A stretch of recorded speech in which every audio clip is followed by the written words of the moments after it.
Closest to us, and the 8 runners for the Darley Dewhurst Stakes are loaded away.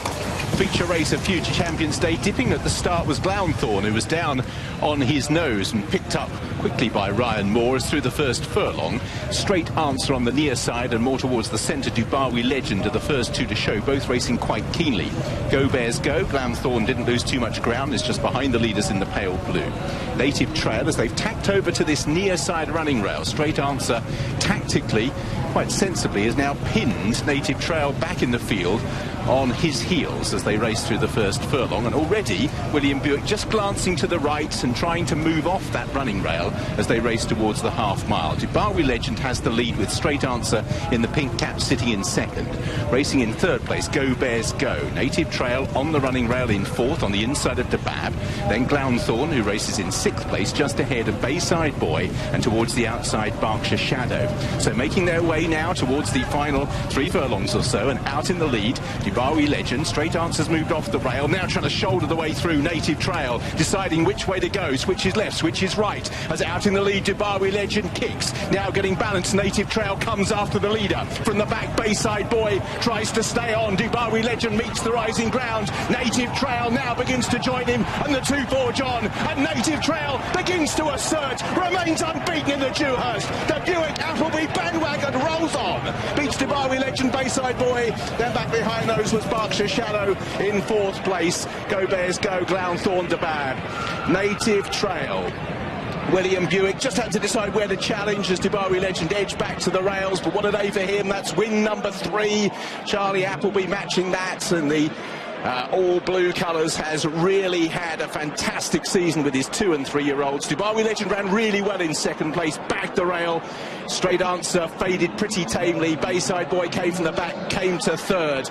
Berkshire Shadow in 4th. This is meant to be Future Champions weekend. Yesterday it was all about Inspiral, who remained unbeaten, 4 from 4, and has been matched by Native Trail, also unbeaten after winning the Darley Dewhurst.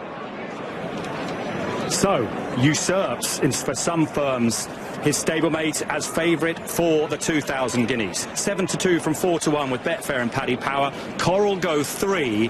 This jockey interview will be fascinating, because that was like the Curragh in a way, wasn't it, Kevin? It didn't look so easy. Absolutely not, Ed. Look, he was niggled along with the Curragh, didn't travel early, came off the bridle a long way out. But the difference between the Curragh and here is that when he came off the bridle and when he hit that flat spot, he was in traffic here, and Willem had to change path, as we've just seen there. But as was the case with the Curragh, in the closing stages, the afterburners kicked in and he really asserted his superiority. But how he shapes in the race is really fascinating. If this was just an ordinary horse, Jason, you'd say put a pair of cheek pieces on him. Well, it's one of the toughest tracks if you're off the bridle, always just nudging. You know, it rolls away from you, you get caught on a few ridges, you start to come downhill, and he was flat to the boards, and he's come through it with flying colours, you have to say. And considering he was never on the bridle, Francesca, an extra furlong at least is going to suit. 100%, and I think the fact that he's such a big horse, he's got a big stride, I just think he takes time to really get going. I think he's not going to do anything quickly.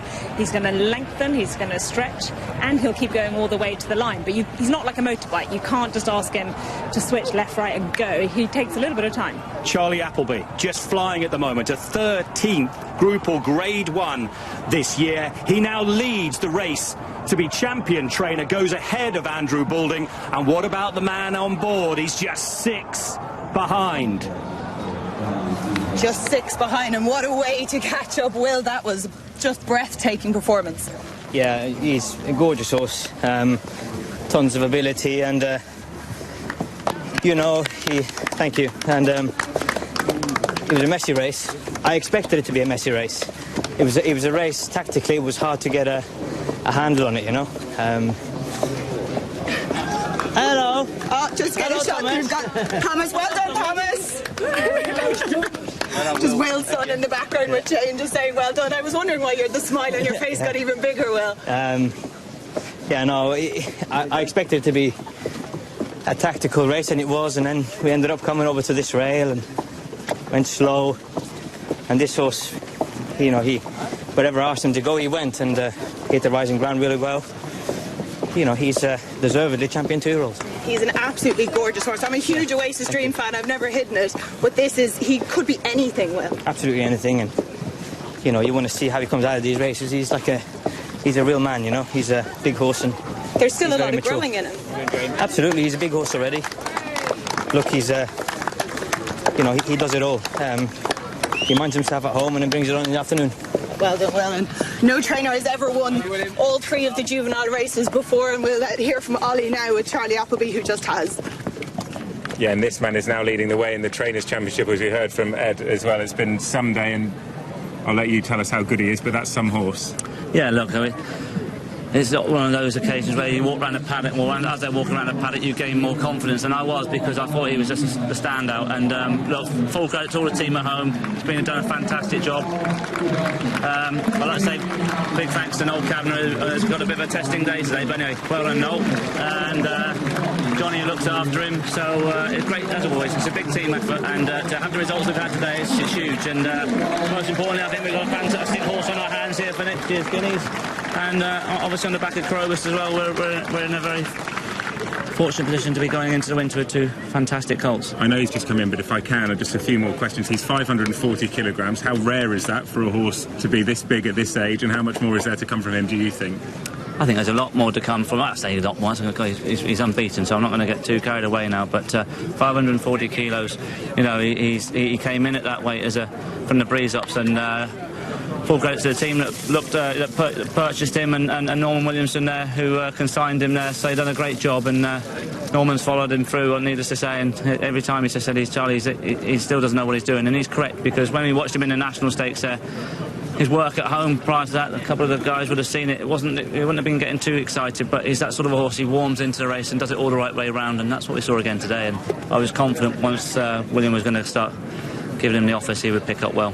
You mentioned after Corobus to me that the Craven will be where he goes. What will you do with this lad now? Well, he knows whether we've got a few months to go, so whether one goes to a Craven or one, you know, needless to say, we're trying to get them split apart there in the spring, but we'll look forward to the winter, and we'll let them winter away, and more importantly, like I say, look forward to the spring, shall I say. Finally, I know this is a horrible question, but is there much between the 2 in your eyes? Never put them anywhere near each other, so at home, if you ask me, they're hard horses he's a harder horse to assess, should I say, sorry, because, as I've said before, Corobus has always been there, right from the get-go, travels for fun, could have ran him in May in a maiden if we wanted to, and he would have bolted up, but for the size of him, we've had to wait. This horse, he does it in a different manner, you know, and we've seen that thankfully in the last half an hour. Williams here, I'll let you chat to him. Well done, guys. There's a real wow factor, this horse getting a well-deserved drink. That's John Kay in the cap, who led him up today. Native Trail won the Dewhurst at 5-6, and full marks to the Dubawi Legend team, who we haven't mentioned yet. Ran a big race in second, was free early, still finished second at 12-1. But the obvious question now, which we're being asked up and down the land, and you can go first, Kevin, for the Guineas, who do you prefer, Corobus or Native Trail? Well, as Charlie summed up there, they're very different. They couldn't do things more differently. The end result is much the same. I'd go with Corobus. I think he's a faster horse. I think what you want, he has more of what you want in the Guineas. You can see this horse staying certainly 1.25 miles. But they represent such a contrast with each other. What will hopefully be the clash between them will be absolutely fascinating come May. Seems a long time ago, and it's a long way away now. Can't wait. Oh my, that is so exciting to think that this lad, imagine when he gets asked the question that he's comfortable doing, something like 1.25 miles, and then you can unleash him, and he's got that required pace to win a top draw Group 1 over 7 furlongs. He could be anything, absolutely anything. And Charlie confirmed that, didn't he? He said he does things the right way round. Essentially, he settles well on his races, and he responds to the jockey's pressure. Yes, it suggests that he'll respond better and win by further when he goes over more ground. So next year, you can imagine Mile 2 would be very suitable. But these 2 horses are going to keep us very warm over the cold winter, aren't they? Well, you're looking at the favourite for the Guineas. The bookmakers are with this guy. As short as 5-2 for the Classic back here in May. We've just seen the trail-blazing 2-year-old.